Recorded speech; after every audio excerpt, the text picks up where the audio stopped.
Good morning, ladies and gentlemen, and welcome to the Patrick Industries Incorporated First Quarter 2020 Earnings Conference Call. My name is Vanessa, and I will be your operator for today's call.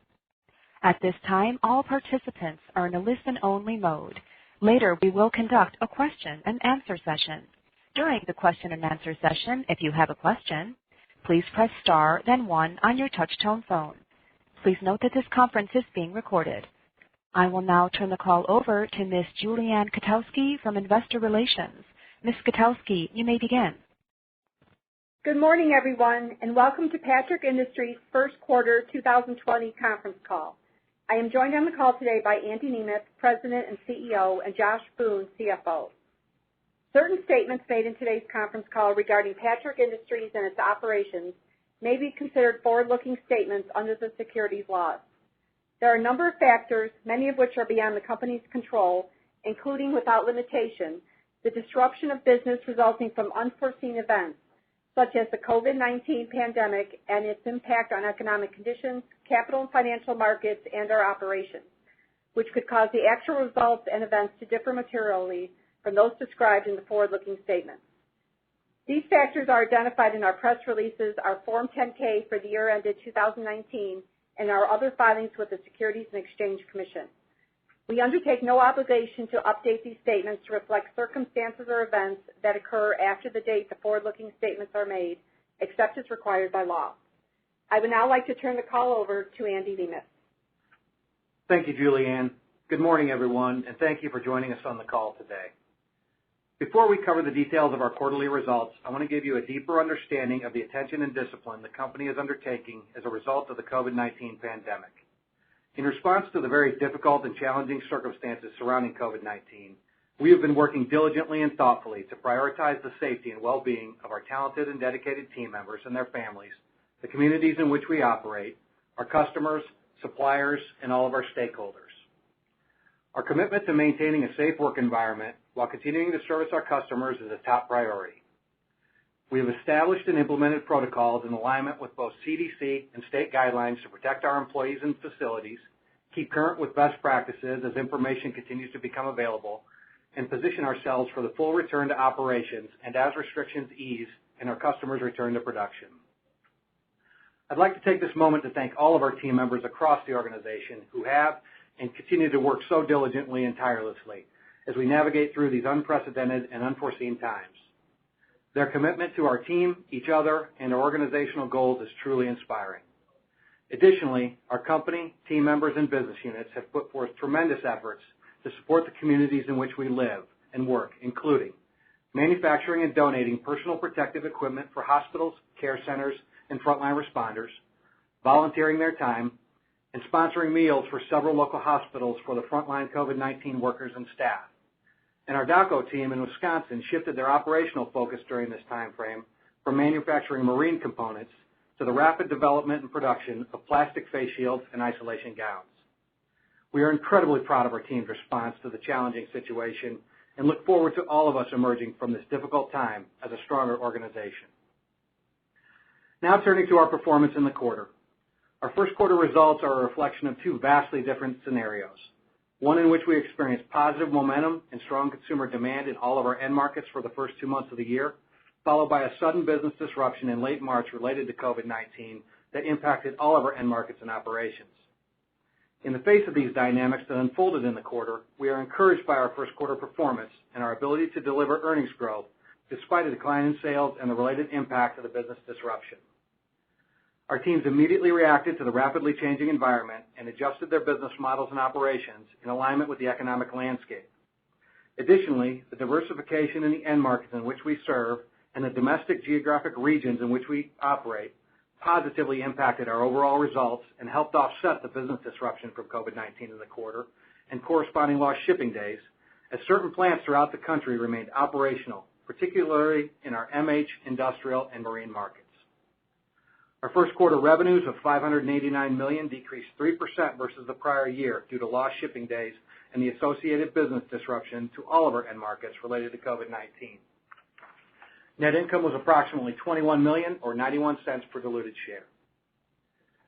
As previously noted, the diversity in our market sectors and geographic regions helped provide resiliency in the quarter as a number of our plants continue to operate without material disruption. Additionally, our plants and like product-based brands have flexibility to shift production from one plant to another in order to maximize efficiencies and maintain the ability to service our customers. Our geographic footprint and operational flexibility allow us to react quickly and effectively in a rapidly changing environment and as the economy slowly reopens. In response to COVID-19, we enacted a broad range of actions and initiatives to ensure the safety and well-being of our team members, including work-from-home programs and staggered shifts where applicable, while balancing the needs of our customers and providing essential products to the markets we serve. We are continuing to stay vigilant and updated and follow the guidelines established by the CDC and local governmental authorities. As previously announced, we suspended operations at certain facilities over the last 5 weeks in alignment with our customers, and as well have been maintaining compliance with mandates by certain state governments. In connection with the suspension of operations, we proactively implemented cost containment and financial management measures, including voluntary compensation reductions for the executive management team, voluntary reduced compensation for the board of directors, compensation reductions for the salaried team members across the organization, furlough with benefits of certain team members that were impacted by the suspension of operations, a freeze on all non-essential hiring, reduction of non-essential spending. We prioritized critical maintenance capital expenditures, suspended acquisition initiatives, and paused share repurchases. While certain operations have continued to run during the month of April, the facilities that suspended operations have begun to come back online as of this week, or have plans to resume production beginning May 4th. We have established a standard return-to-work protocol for our facilities and will continue to take proactive safety precautions for all of our team members, including appropriate social distancing measures, strict sanitation practices, safety screens, flexible and staggered work arrangements where applicable, restrictions and limitations for non-essential visitors, and health checks where necessary. In addition to the cost containment and financial measures put in place in the quarter, we are in the process of consolidating certain facilities with like product lines in alignment with this model, and where appropriate, to maximize these efficiencies and capacities. Several of these actions are expected to be completed in a matter of weeks and will generate immediate cost savings in the short term, with the ability to flex up production and bring back these plants online quickly once volume levels increase to a sustained level. If volume levels remain soft for an extended period of time, we have the ability to permanently consolidate facilities in both our manufacturing and distribution centers, and we have staggered lease terms for our lease facilities where we can also reduce costs in a regulated fashion.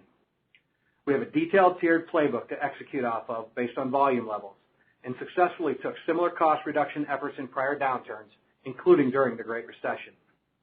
Given the current environment, we have prioritized liquidity and cash preservation and have paused on our acquisition initiatives until there is greater visibility and stability in the macro environment and the markets we serve, at which point we could pivot and return to our strategic and opportunistic capital deployment initiatives. As we reflect on the first quarter, we had a tremendous momentum to start the year, followed by the unprecedented and sudden impact from COVID-19. With the positive traction we experienced in the majority of the quarter, combined with our flexible capital structure and strength of our cash flows, and as part of our capital allocation strategy, we were able to make strategic investments in acquisitions and return capital to shareholders. We completed 2 acquisitions, including the previously announced acquisition of Maple City Woodworking, a Goshen, Indiana-based manufacturer of hardwood doors and fascia for the RV market, and in addition, SEI Manufacturing, a Cromwell, Indiana-based manufacturer of boat towers, hardtops, ski and tow bars, and other metal components for the marine market. These 2 tuck-in acquisitions are an excellent fit with our entrepreneurial philosophy and existing product expertise, and will continue to provide long-term strategic value, bringing high-quality, innovative product lines to our portfolio. Additionally, we returned approximately $22 million of capital to our shareholders via $6 million in dividends and $16 million in share repurchases. At the end of the first quarter, we had over $500 million of available liquidity, which includes approximately $95 million of cash on hand, and our net leverage profile was right in line with our optimal target leverage at 2.3 times, well under our 4 times covenant maximum. Now turning to our end markets.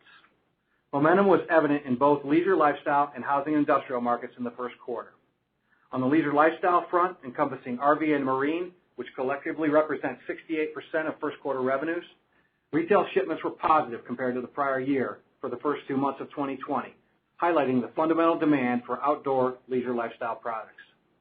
In our housing and industrial markets, which represented 32% of our first quarter revenues, the first 2 months of the year were a continuation of what we experienced in the fourth quarter of 2019, with strong demand for quality, affordable housing, and with tailwinds from a low interest rate environment, lower commodities, and a tight housing market. Now more specifically, and taking a deeper dive into each of our end markets. Our RV revenues were down $22 million or 6% in the quarter and represented 55% of our consolidated sales in the quarter. The decrease was primarily due to lost production days in the latter part of March due to RV OEMs curtailing production in alignment with plant closures while still shipping retail finished goods units to dealers. RV wholesale unit shipments were down 20% in March and flat for the first quarter compared to 2019, while retail unit shipments are estimated to increase slightly after adjustments for the same period.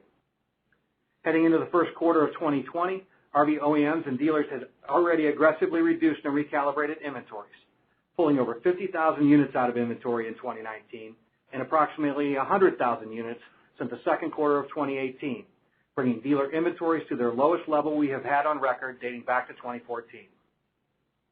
Temporary OEM production curtailments further decreased dealer inventories in April, as RVs were still retailing throughout the month at certain dealerships, as well as being used for FEMA purposes for frontline healthcare workers in certain states. For those states with stay-at-home orders and social distancing guidelines precluding on-site visits, many dealers saw increased online activity and interest during this time frame, indicating continued demand for the leisure lifestyle. The current dealer inventory environment and retail unit sales that have significantly outpaced wholesale production over the prior 18 months is a stark contrast to the industry's inventory levels prior to the last recession of 2008 and 2009. During the last economic recession, we saw wholesale production significantly impacted, not only from a drop in consumer demand, but due to excess inventory levels heading into the recession and resulting in a parallel reduction and recalibration of those inventory levels throughout the recession. Already leaned out, historically low, and appropriately calibrated inventory should position wholesale production for resiliency in 2020, even within the current impact to consumer demand and corresponding economic recession related to COVID-19. OEMs have purged their order books during the shutdown period to ensure calibration with retail sold units awaiting delivery and are positioned to align with retail demand. RVs are uniquely able to be used in many lifestyle and functional capacities, including serving the healthcare community and its frontline caregivers as temporary, portable, self-sufficient dwellings, testing facilities, and command centers. Additionally, we believe the RV industry is extremely well positioned for the post-COVID-19 environment, with camping activities being an ideal means and environment for friends and family to enjoy quality time together in the outdoors while maintaining social distancing guidelines. With this unprecedented pandemic and the related stay-at-home and quarantine mandates, Americans are more eager than ever to get back to socializing in the outdoors, and RVs offer the value proposition of independence, quality time, and community, in addition to the ability and comfort of domestic travel within the leisure lifestyle experience. In addition, historically low interest rate levels for consumer financing of RVs, low entry-level price points for the experience, and gasoline at its lowest prices in over 2 decades point to a long-term runway for the RV market. The marine side of our business was impacted in the quarter by the continuation of inventory recalibration as dealers and OEMs continue to rebalance wholesale unit shipments in alignment with optimal dealer inventories. Early 2020 marine dealer traffic and interest was positive, and there was significant traction in marine retail, evidenced by estimated retail shipments in the first 2 months of the year, up 9% over 2019. Then the business disruption began in March due to COVID-19, which dramatically impacted the quarter and resulted in an estimated decrease in marine retail shipments of approximately 5% for the quarter. March generally represents about 10% of full-year shipments. With the aggressive inventory recalibration still occurring in the first quarter, marine retail outpaced wholesale, and wholesale unit shipments were estimated to be down high teens in the first quarter. Our marine revenues declined approximately $13 million or 14% in the quarter and represented 13% of our consolidated sales, while our content per unit increased an estimated 3% in the quarter. Like RV OEMs, we saw the marine OEMs suspend operations for a period of time in late March that carried into the month of April, but they have been quick to resume operations as the second quarter represents almost 45% of full-year retail shipments, and there is a backlog of retail boats sold from the recent first quarter boat shows indicating that boaters are anxiously awaiting in anticipation of getting back on the water to escape the stay-at-home orders and spend time with their families outdoors. The long-term fundamentals remain intact for the marine market, and similar to the RV industry and value proposition, are ideal for the post-COVID-19 environment. In summary, retail interest and traffic was relatively resilient during the month of April for both the RV and marine sectors, particularly in those states that had less restrictions and as well less health-related COVID-19 occurrences. We estimate RV and marine retail units down approximately 50 to 60% in the month of April, despite the nationwide shutdown and stay-at-home orders for the entire month. Now turning to the housing and industrial side of our business, which both experienced positive tailwinds coming out of 2019 and during the majority of the first quarter of 2020 with low interest rates, a tight housing market, and pent-up demand for affordable housing. Our manufactured housing sales represented 19% of our total revenues in the first quarter and increased $6 million or 6% over the first quarter of 2019 and reflects an 8% increase in estimated wholesale unit shipments. MH production experienced some disruption in certain states in late March due to COVID-19, while finished goods units were shipped from OEM inventories. However, the industry as a whole maintained a steady, albeit reduced pace of production throughout the month of April. Most of our manufactured housing-related facilities and brands also continued to operate during April in alignment with our customer base and as part of the supply chain to those essential businesses. The demographic trends indicate strong expected demand patterns. Pent-up demand continues to be created, and the need for quality, affordable housing remains intact and increasingly attractive to the growing population of 35 to 44-year-olds. With the average price of an MH unit at roughly one-half to one-third the price of an average stick-built home, our MH market continues to point to promising future growth post-COVID-19. Revenues in our industrial business, which represent 13% of our overall sales mix in the first quarter, increased 14% compared to the prior year. New housing starts continue their rebound, increasing 34% through the first 2 months of the year, with the benefit partially attributed to a drop in mortgage rates and the extremely tight supply of existing homes for sale. New housing starts were also impacted by COVID-19 in mid-March, and we saw a drop in new housing starts, but still positive for the month of March, with growth of 2% compared to the prior year. For the quarter, new housing starts were up 22%. Our products are generally the last to go into a new unit and trail new housing starts by 4 to 6 months. Single-family housing starts were up 12% in the quarter, while multifamily housing starts rose 47%, with the South up 53%, the West up 27%, the Midwest up 41%, and the Northeast region up 68%. The non-residential side of our industrial business, which is primarily focused on the hospitality, high-rise, commercial construction, and institutional furniture markets, was also strong in the first quarter. Fundamental housing demand, as evidenced by strong single and multifamily housing starts, continued its strength in the first quarter, which has historically translated into an increase in demand for our industrial market. We do expect the uncertainty surrounding unemployment and tightening credit standards to negatively impact demand for both manufactured housing and residential housing in the short term. In summary, we are anticipating on the leisure lifestyle side of our business both RV and marine wholesale shipments to be down between 40 and 50% for the second quarter, with virtually no production in April, and retail unit sales to outperform wholesale shipments during this time frame. We believe RV inventories are in balance, and marine inventories will be calibrated and balanced in preparation for the 2021 model year. For the full year, our current assumptions are based on RV wholesale units being down 20 to 25%, and marine wholesale shipments being down 25 to 30%.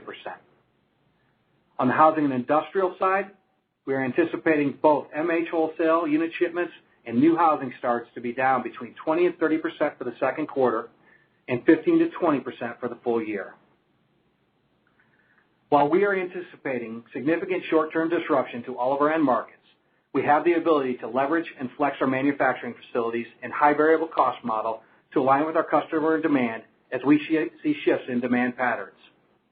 We have continued to calibrate our expectations and assumptions for the upcoming quarter and fiscal year. We recently, in late April, eliminated approximately $35 million of annualized fixed overhead, which takes effect in the second quarter. These actions, combined with the already enacted proactive cost containment and financial measures taken at the end of March, position us extremely well to withstand the impact of COVID-19 in the second quarter and full year 2020 based on our current assumptions as discussed.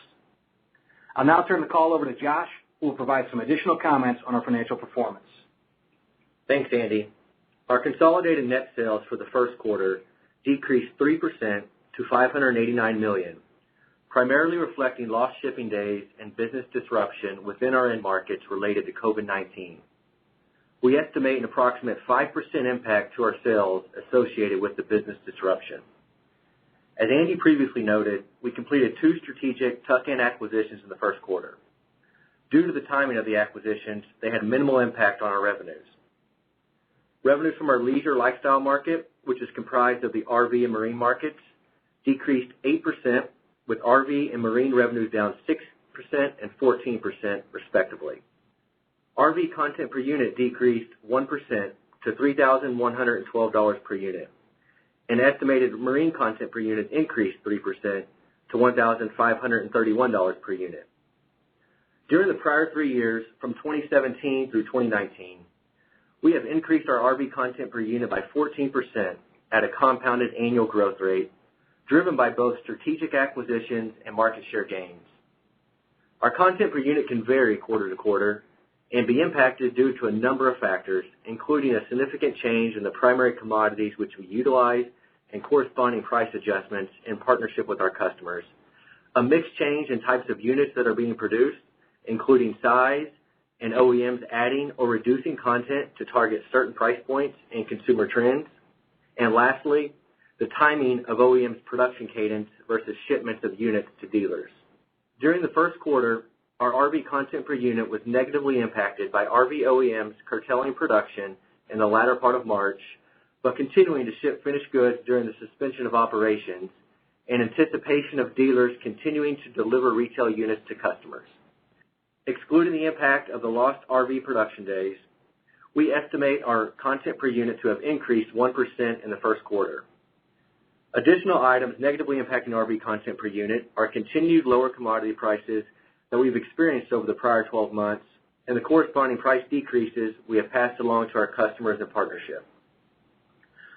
Our customers' lost production days that negatively impacted content per unit also impacted organic growth and was most prevalent in our RV market sector, but was also felt in both marine and MH market sectors as well. Our organic revenues in the quarter declined 3%. If you exclude the impact of the lost production days and related lost sales, we estimate organic revenues to have increased 1%, inclusive of the reduced commodities and corresponding price decreases we've passed along to customers. Revenues from our housing and industrial markets increased 9% in the quarter, with MH revenues up 6% versus the prior year and estimated MH content per unit increasing 35% to $4,596 per unit. Gross margin in the first quarter was 18.6%, increasing 110 basis points compared to the prior year.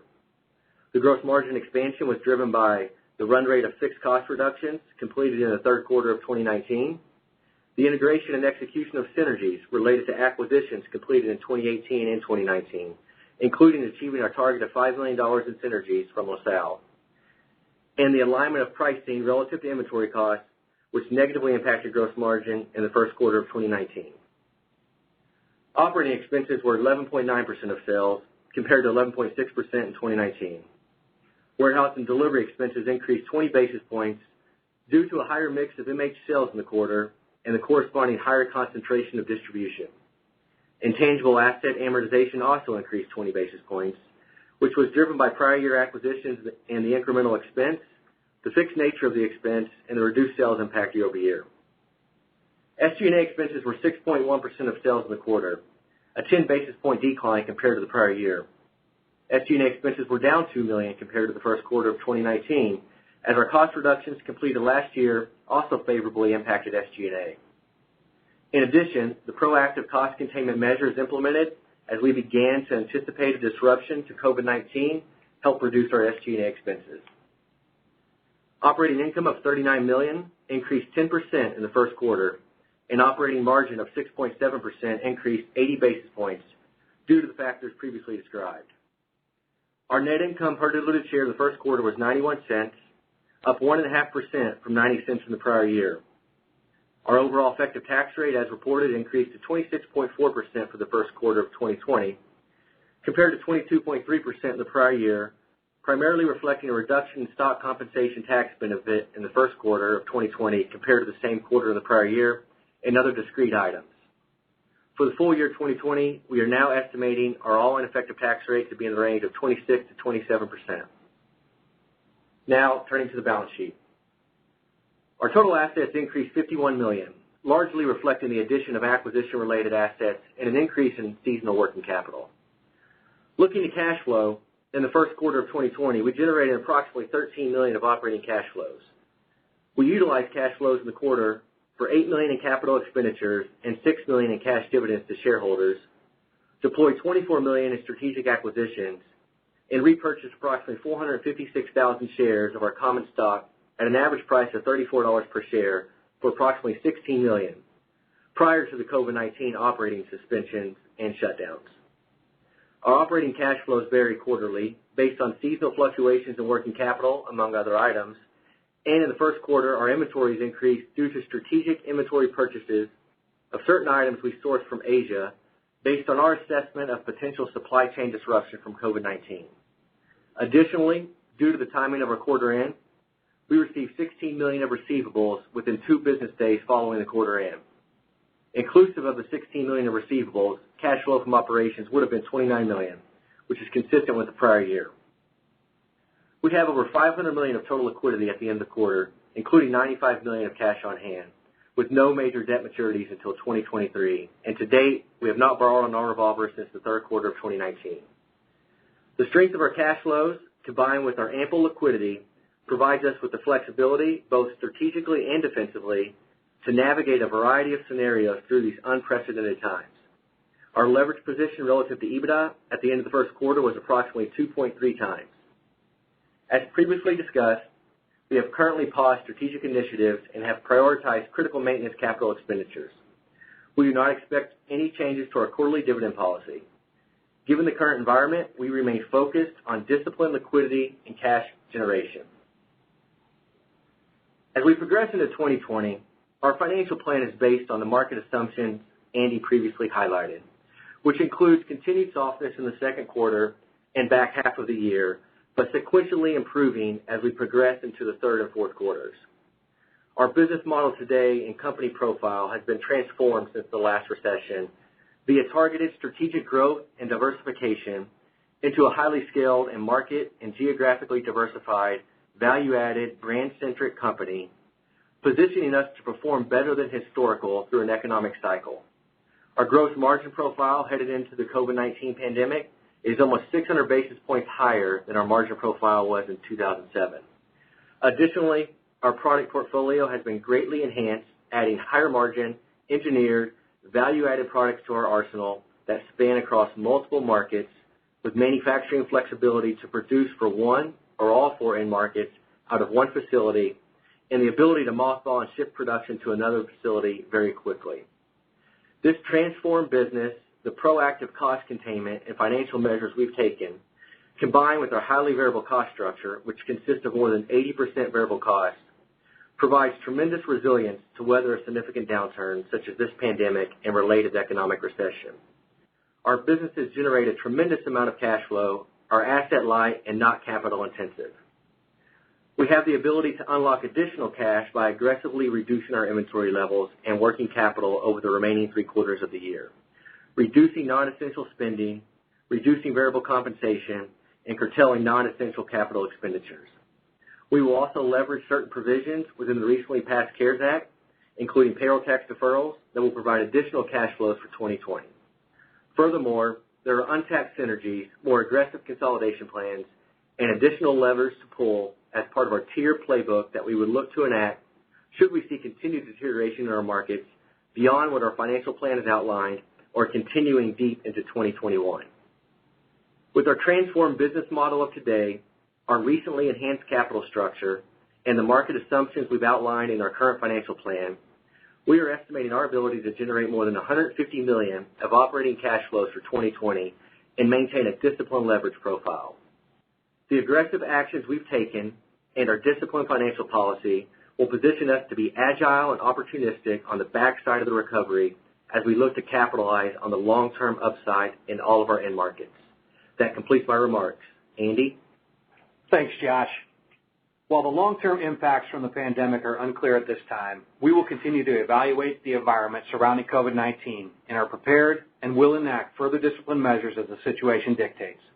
Our capital structure and financial position remains strong with ample liquidity and availability to manage this challenging economic environment for the foreseeable future, and we remain poised to quickly pivot and execute on our strategic plan and initiatives once stability returns to our markets. We believe our markets are incredibly well positioned to be the primary beneficiaries of the lifestyle changes and adaptations that are expected to take place once this pandemic is over. And we are optimistic and excited about our ability to bring value to our customers in both up and down markets where others can't. The combination of our operational and financial foundation, customer-first, performance-oriented culture, and the talent, dedication, and passion of our more than 7,000 team members will continue to position us to execute on our strategic plan as we strive to continuously exceed our customers' expectations.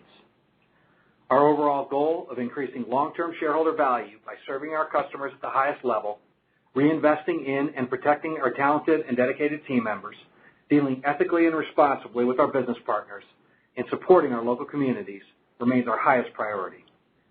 This is the end of our prepared remarks. We are now ready to take questions. Thank you. We will now begin our question and answer session. If you have a question, please press star, then 1 on your touch-tone phone. If you wish to be removed from the queue, please press the pound sign or the hash key. If you're using a speakerphone, you may need to pick up the handset first before pressing the numbers. Once again, if you have a question, please press star, then 1 on your touch-tone phone. And our first question is from Daniel Moore with CJS Securities. Thank you for taking the questions, and good morning, and appreciate all the color, extremely helpful in light of obviously all the volatility. Wanted to start with perhaps most of your OEMs and suppliers on the and the suppliers on the RV side are set to resume operations next week. What percentage of capacity do you expect your customers and by extension Patrick to be operating at initially in May and into June? Dan, this is Andy. Thanks for the question. Thanks for the comments. At this point in time, I would tell you that we're anticipating a startup of 70% capacity, 60 to 70%, if you will, from the run rates that we were running at heading into, call it, the back half of March. I would tell you we've also been hearing some increasing optimism over the course of the last 2 weeks as it relates to run rates and potential demand out there. So where customers were kind of targeting coming back at 3 to 4 days, if you will, running kind of full production those 3 or 4 days, we're hearing that moving from 3 to 4 to 4 to 5 at this point. So I think there's some optimism building, but right now we would tell you right around 70% is kind of the target, if you will, as it relates to the firing up here in May. Very helpful. And in terms of visibility, when, based on what you're seeing as far as the various states reopening, at least plants at this point, when do you expect to have a better handle on what retail, foot traffic and just general retail demand kind of really looks like? Are we a couple of weeks away? Is it, a couple of months away? When do you think you'll have a little better handle on at least the near-term overall impact to demand? Sure. Retail's been relatively strong, we would tell you, in particular on the leisure lifestyle side of the business, even in the month of April.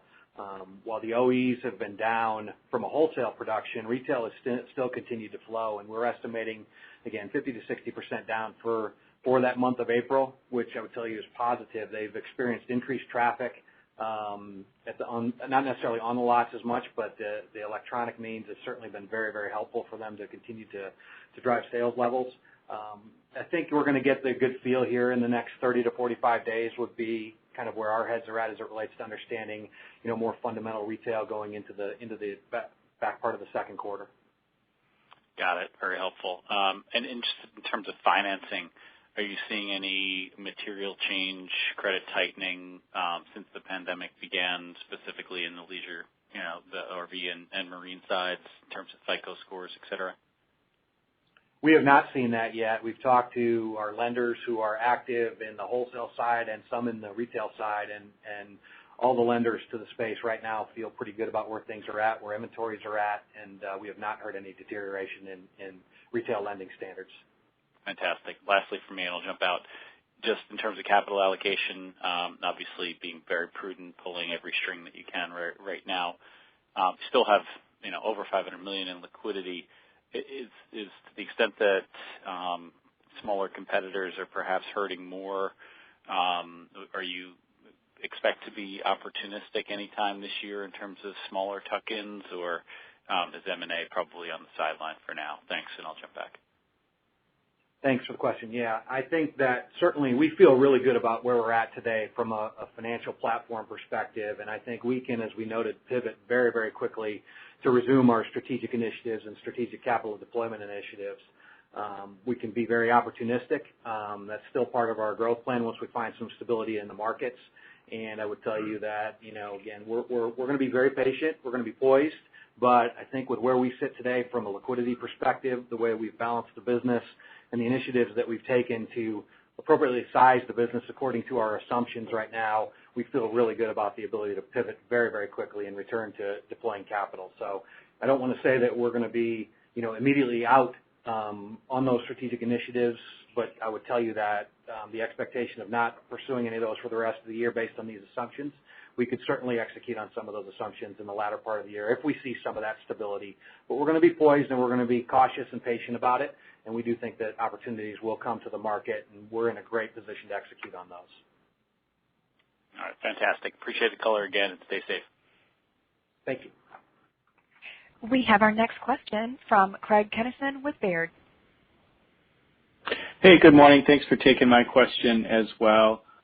Josh, I wonder if you're able to frame the fixed variable cost mix for your cost of goods sold and SG&A as we try to calibrate your margin profile.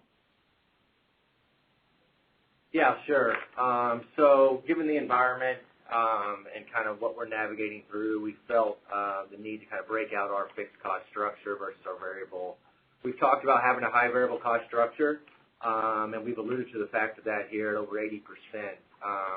If you think about the cost structure above the line, above gross margin, it's 70% material is by far the biggest component of cost of goods sold, and labor is going to be in that mid to high teens, with the rest being overhead. And within that overhead, I would say about 50% of that would be on the variable side. That's super helpful. And then just on the SG&A side, any similar breakdown? Yeah, the SG&A side, you're going to have a lot of compensation running through SG&A, both fixed and variable. There's a little bit higher component of fixed cost in SG&A relative to our cost of goods sold from a variable compensation on the wages side, and so incentives as well. And so we don't really break out the SG&A fixed versus variable. I'll tell you it's not as prevalent on the variable side of the SG&A. That helps. And then I'm sorry if I missed it, but did you frame the revenue contribution from each of the two acquisitions you completed recently? Both of those acquisitions were completed in March, and both of them had an immaterial impact in the quarter on our top line. But in terms of the annualized revenue contribution? Oh, I'm sorry. Yeah, $20 million. $20 million annualized for both of them. Got it. Yep. Sorry I missed that. Great. Well, hey, thanks for the color. Take care. Thanks, Craig. We have our next question from Scott Stember with C.L. King & Associates. Good morning, guys, and thanks for taking my questions. Morning. Going back to the content comments on the RV side, you guys talked about how it was up modestly if you adjust for the delta between delay in shipments and what was being delivered to dealers. But longer term on RVs, are we still looking at a low single-digit growth profile for content in this segment, assuming we get past COVID and I guess just even when you balance in the impact from commodities and mix? Yeah, Scott. On the RV side, that's continue to be our current expectations, the low single-digit growth on content per unit. That would be exclusive, obviously, of any acquisitions. And also exclusive of any tailwind if we start to see units content up. As we were progressing through the back half of 2019, we had started to get a visibility that maybe some units were content was being added to units. And so as we are here in Q2 here, we don't really have that visibility right now, but we would expect low single digits exclusive of additional content being added to units. Okay, got it. And I know this is a moving target, but just when, talking about the $35 million in cost cuts and let's just say within a month and a half from now, production comes back faster than expected. Do you anticipate any issues or any, problems in trying to hire back some of these folks, just given the tight labor pool in the northern Indiana market? Scott, this is Andy. We do not anticipate any disruptions as it relates to that. Our cost reductions were primarily on the indirect side of the business as it relates to the headcount. And so, we wanted to make sure we maintained our direct labor workforce so that we could flex back up and down. Our indirect cuts were really based upon, again, the assumptions that we've outlined, but we expect to be able to flex back up under that profile. So we've basically kind of lowered our core operating structure, but we've kept the flexibility of the direct labor workforce intact so that we can be very flexible and nimble as things move. Got it. Yeah, thanks, one more piece on that, Scott. On the $35 million, over half of those costs we pulled out are below the line, so it won't even directly impact kind of operations. Okay. Got it. And Andy, just last question before I jump back in the queue regarding, retail traffic. You had talked about, obviously down 50 to 60% is better than zero production that's going on right now. But, what are you hearing? You did make some comments about things getting, a little bit better. So you did maybe just talk about in recent days, have you heard anything about, better traffic at dealer level? We have heard that in the last 2 weeks. I would tell you we've heard a tailwind of optimism as it relates to the dealer base based on our contacts. And again, we think that there's some pent-up demand building right now. We think that, when we think about the leisure lifestyle and we think about RVs, they're just ideally positioned for the post-COVID-19 as we talked about in our script. And I think we're feeling some of that right now. So there's definite optimism versus pessimism as we've moved through the back half of April here from a retail perspective. So we're hearing more optimism without question. Got it. That's all I have right now. Thank you. Thanks, Scott. Our next question is from Brett Andress with KeyBank. Hey, good morning. Hoping to get your current thinking on RV channel inventories as we kind of come out of this COVID here. So, felt like we were in a good place going into this, but if you could put it in some numbers, how does the channel shape up here in the next 1 to 2 months with some of the pull-through that's happening and the production that's going to come online? Hey, Brett, this is Josh. If we think about channel inventories heading into 2020, as we talked about, they were at some of the lowest points as we have on record since 2014. In January and February, we see wholesale start to outpace retail, and that's ordinary course as they're building units in preparation for the peak retail selling season. As you get into April, you start to see late March into April, you start to see retail outpace wholesale over the course of about 5 to 6 months. It's kind of that normal cycle. What we experienced in April with COVID is there was 5 weeks of wholesale pulled offline, and so there was zero production of RV units over a 5-week period.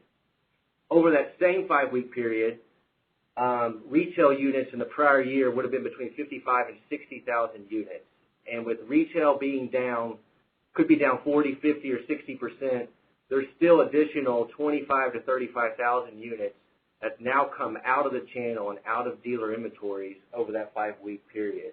And so coming into 2020, wholesale is already positioned very well as we underproduced retail by over 50,000 units in 19. And that positioned it to be really resilient coming into 20. The immediate suspension of operations by the OEs, being proactive on that will allow wholesale to even be more resilient as we progress through the latter part, both in the Q2 and as we progress through the year, that, as we get back on a one-for-one basis with retail versus wholesale, you could see a little bit more resiliency in wholesale because of the prudent proactive measures to suspend operations while we're still having pull-through, albeit it could be at a 50% reduced level versus the prior year. It's positioning inventories in wholesale to be very resilient through the rest of the year. Yeah, Brett, this is Andy. Just a little bit of additional color as we've looked at it. We think we had over-calibrated as it relates to wholesale versus retail coming into 2020.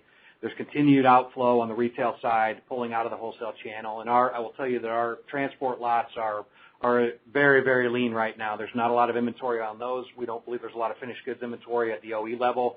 So I think it's very well positioned for the retail side of it. And then when you look at marine as well, marine was probably a little bit heavy coming into 2020 on the inventory side, but we've heard positive traction on the retail side there as well with the production shutdowns on the wholesale side. So we would tell you that marine is calibrating pretty quickly as well on the leisure lifestyle side. So feeling pretty good overall as it relates to inventories in the channel. And one more data point, Brad. I know that was a lot of info. Q1 inventories for RV of recently Q1 2020 compared to Q1 last year is 50,000 units lower. So at the end of March, we would anticipate units to be 50,000 units below where they were in Q1 of last year. Then you got to add on top of that the potential of 25,000 to 35,000 units that have come out of the channel where there was zero RV production over a 5-week period, but we continue to retail units over the course of that period. Got it. Appreciate the color there. And then just the last one, we're getting a lot of questions on this evolving staycation theme for RVs. And, Andy, I agree with what you said in your prepared remarks, but when do you think that actually starts to trickle into new sales? I mean, is there any evidence that this could be some kind of secular shift here? Is it temporary? Just kind of how you're thinking about when we start to see it. I think that we'll have some good insight into that as we move through the quarter, especially as we look at this dynamic and depending on the length of the consumer hangover related to the stay-at-home orders that have taken place. Again, I think we're feeling or hearing some optimism out there related to retail demand and traffic, which would lead us to believe that the hangover won't be as long as we kind of would have could have suspected. So I think in the next quarter we'll get some feel for, the strength of that demand and have some better insight at that point. Thank you. Thanks, Brett. We have our next question from Tim Conder with Wells Fargo. Thank you. And gentlemen, thanks for all the color and the preamble and so far in the Q&A here. Very helpful. A couple of things here. Andy, just wanted to clarify the comments you made in your preamble on the MH housing front. Just in general from what you said and that I guess a little bit of the tightening credit and everything maybe hurting that entry-level piece, do you anticipate that to recover faster, slower, similar to RV and marine, just in the context of everything that you said here? Sure. I think we're feeling, I would tell you, just a little bit of headwind as it relates to credit when you look at the marketplace today and lending standards. I think that banks are going to be a little bit conservative on the housing side. We've heard some increased, standards as it relates to some lending. So it feels like there's just a little bit of a headwind on the MH side and residential side, but I think that'll push through. The government stimulus packages have been tremendous, and I think that's going to play very well into MH on the back end. So I would tell you right now, if we just talked about leisure lifestyle versus housing and industrial, I think leisure lifestyle feels, again, we've got some tailwind coming. On the housing and industrial, what we would tell you is probably a little bit of headwind for Q2 compared to leisure lifestyle, but then I would tell you heading into the back half of the year, we'd start to feel that dissipate, especially, again, with the stimulus packages that have been put in place, arming the consumer to be much better prepared coming out of this. Okay. That's helpful, sir. And then you talked about your consolidating some of your manufacturing facilities a little bit. I know it's been talked about in the industry a lot. It seems to be a lot of, just touring the industry and seeing the OEMs and suppliers and so forth. The RV industry seems more fragmented relative to marine, relative to other power sports. And we've heard from yourselves and others that in the next downturn, that could be an opportunity to sort of consolidate, each company consolidate within their own borders, so to speak, consolidate their operations and plants, and then be better positioned as things really pick up. Is that time now? And I guess again, given your liquidity and everything that you all have, you seem well positioned. To what degree are you looking to do that, sort of accelerate versus what you've seen in prior downturns or slowdowns? Sure. I'd tell you, as we look at our assumptions right now, and again, we have very detailed tiered models that we look at when it comes to planning the business and our capacities. And so, we've laid out our assumptions. We've looked across our brand platform and our product platform to see where capacities line up with our expectations as it relates to the assumptions. And so, as we looked at this, there's several opportunities for us to take a look and do some consolidation of like products, if you will. That doesn't mean that we're going to be shutting brands down necessarily, but it's an opportunity to maximize efficiencies during time frames like this. And it also provides us the ability to flex back up, in situations where capacities and production levels increase. We've got a lot of elasticity within our like product lines. And so, that coupled with the tremendous talent of our team members and the ability for us to shift, production around to various facilities, again, we look at it from a tiered perspective. And so we'll tell you we'll continue to do that. I would not consider this a draconian consolidation by any means. I would tell you this is opportunistic based on some of the capacities that we're seeing out of our like product lines. And there's more opportunity if we choose to pursue that. But I would tell you that it's really contingent upon capacity levels at the facilities. But with our high variable cost model, again, they're very flexible and nimble. So I think that we will continue to work at this from a tiered perspective. Yeah, I guess that's where my question was more from, not so much as shut them down or anything, but find maybe one that's a little bit more efficient, consolidate in there, and to gain greater scale efficiencies in one area and so forth. I guess that was more the question rather than shutting down or consolidating from the, as you said, the more draconian perspective. That's exactly what we're doing, Tim. Okay, great. Thank you, gentlemen. Thank you. And as a reminder, if you have a question, please enter the queue by pressing star, then 1 on your touch-tone phone. We'll take our next question from Steve O'Hara with Sidoti. Hi, good morning. Morning. Hi, just a question on the, I guess the demographics of the end markets and, the job losses that have happened so far out there. I mean, can you just talk about maybe which end markets you think are, most susceptible to, what's happened thus far with those job losses, and maybe, which ones are more resilient, and go from there. Thank you. Steve, this is Andy. Certainly we think the RV end market is ideally positioned, even with the job losses, and just, simply based on price point. I think that, there's the ability to flex up and down that scale, and with the incentives that have been put out there today, and stimulus packages to, again, equip and arm the consumer, we think they're less susceptible, call it, if you will, to a lot of volatility. We think there'll be some opportunity there on the RV side, again, simply based on price point. A marine as well, probably a little bit higher price point, so I think, there's probably a little bit more headwind on marine than there would be on RV, simply based on that price point. But you offset that with, again, I think the lifestyle and culture shift that may occur as a result of COVID-19.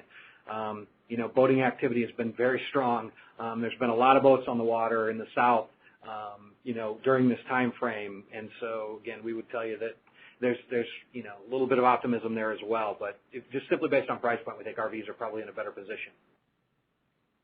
Okay, thank you. And then maybe just on the commodity side and shipping. And I mean, it seems like there's still a lot of disruption in the shipping markets, with things coming from China. Could you just talk about maybe, what percent of your raw materials and things like that comes from China and, what you've seen on the shipping cost side and how that's maybe has the potential to flow through as well? Thanks. Hey, Steve, this is Josh. Regarding Asia and what we source from China, it's mid-single digits of our total COGS. So it's not, in the whole scheme of things, a significant amount of our inputs. In addition to that, it's a little bit higher on the distribution component. So when we think about what we source from China, it's not a lot of raw materials that goes into our manufacturing process.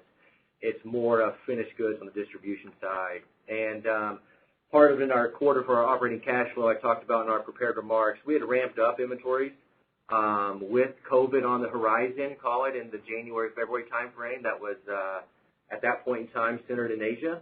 In China specifically, and so we had built up inventories in preparation for the Chinese New Year and as what we were seeing on the COVID side. And so when you put that together, what we're seeing is we're not experiencing any disruption coming from China today. I would tell you we have excess inventory on hand that we plan to work through. That'll be a source of cash over the next 3 quarters. And so where we sit today, we feel like we're in a good spot from inventory levels. Having a little extra inventory to make sure that if there are disruptions in the supply chain that we can manage that. And then we're going to work through those inventory levels here over the next 3 quarters as a source of cash as we progress through the year. Okay. All right. Thank you very much. Yep. And our next question is from John Lovallo with Bank of America. Hey, guys. Thank you for squeezing me in here, and I hope everybody is healthy and safe. First question, just housekeeping. I think you guys mentioned that your expectation for wholesale for the full year is 20 to 25% decline. Did you give a retail estimate as well that I missed? We thought retail could be either at that or a little bit better than that. Okay, that's helpful. And then, maybe just to play devil's advocate for 1 minute here, if we think about RVs and marine being fairly big ticket. I know, Andy, you said that, there's a range of prices, but fairly big ticket, 100% discretionary, whereas manufactured housing is arguably, more need-based. Do you think that there's, sorry, my 2-year-old here, Joe, is there an argument here that, perhaps 25 to 30% unemployment, as many economists are saying, may have an outsized impact on kind of a more discretionary product versus something that might be a little bit more need-based? Just your thoughts would be helpful. This is Andy. I think it could. From a big ticket item, though, I would tell you that RVs, I don't necessarily think that we would consider them big ticket. I think you can find an RV for very reasonable price points, below $10,000, $5,000 to $10,000 on the low end. And so, our view would be is that, again, from a lifestyle perspective and with where the consumer's at today, I think there's an equal value proposition to consumers being able to get into the space and enjoy that lifestyle even under pandemic conditions like this. So, from a needs perspective, yeah, certainly the housing side and the MH proposition plays very well into it. That being said, we'd also say the needs from a personal and spending quality time with families, and the lifestyle component of it plays well for RVs as well. So, if you just want to break it down between need versus discretionary, yeah, MH plays better, but overall, we think the price points, to very easily get into an RV is very compelling. Makes sense. And then if we think about MH again, was this considered essential activity during, in many states, kind of similar to single-family housing, or was it separated? Yes, it was considered essential in many states. It was, okay. And then finally, just thinking about CapEx, if we go back to the global financial crisis, I mean, CapEx is certainly a lot lower for you guys, but arguably you're a different company today. What would you kind of think of as maintenance levels on the CapEx side? Yeah, this is Josh. Maintenance on an annual basis for us is going to be in that $5 to $8 million range on an annualized basis. Got it. Thanks, guys. Thank you. We have no further questions at this time. I will now turn the call back over to Ms. Julie Ann Kotowski for further remarks. Thanks, Vanessa. We appreciate everyone for being on the call today and look forward to talking to you again at our second quarter 2020 conference call. A replay of today's call will be archived at Patrick's website, www.patrickind.com, under Investor Relations. And I'll turn the call back over to our operator. Thank you, ladies and gentlemen. This concludes today's teleconference. Thank you for participating, and you may now disconnect.